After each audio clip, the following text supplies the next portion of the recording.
Почитувани сограѓани, во обид да ги прикријат катастрофалните резултати од работењето на локалната самоуправа и јавните предпријатија, ВМРО ДПМН и претседателката на Совет на општина Прилеп Ирена Стериовска Локовинец посегнаа кон нечесен начин на практикување на демократијата.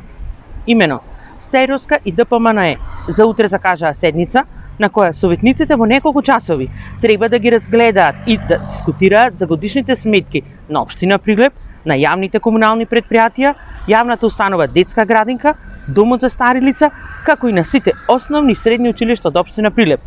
Или севкупно 30 точки од дневниот ред со преку 1000 страници материјал во кој е прикажан целиот недомајкинлак и сета неспособност на општинската власт на ДПМН. И сето тоа со една единствена цел – да ги прикријат срамните и поразителни факти за огромните загуби на сите, ама баш на сите прилепски комунални предпријатија. Документите велат дека прв пат во своето постоење водовод и канализација бележи загуба од фантастични 500.000 евра.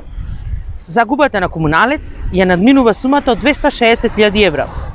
Загубата од 140.000 евра има јавното предпријатие за просторни и урбанистички планови и дека во листата на загубари се зброи јавното комунално предпријатие Пазари. Борче Јовчевски ќе го заврши својот мандат и ќе влезе во Гинисовата книга на рекорди како градоначалник кој потрошил 100 милиони евра без да реализира ниту еден проект од својата изборна програма. Меѓутоа, кукавичкиот обид за прикривање на вистината нема да им успее. Пред очите на пошироката јавност, на утрешната седница, советничката група на СДСМ и коалицијата ќе го разобличи недомаќинското, нестручното и криминалното трошење на пари на граѓаните од страна на кадрите на ДПМН, градоначалникот Јовчевски и директорите на јавните предпријатија. Господа од ДПМН, вистината е како шило и од неја бегање нема. Ви благодарам.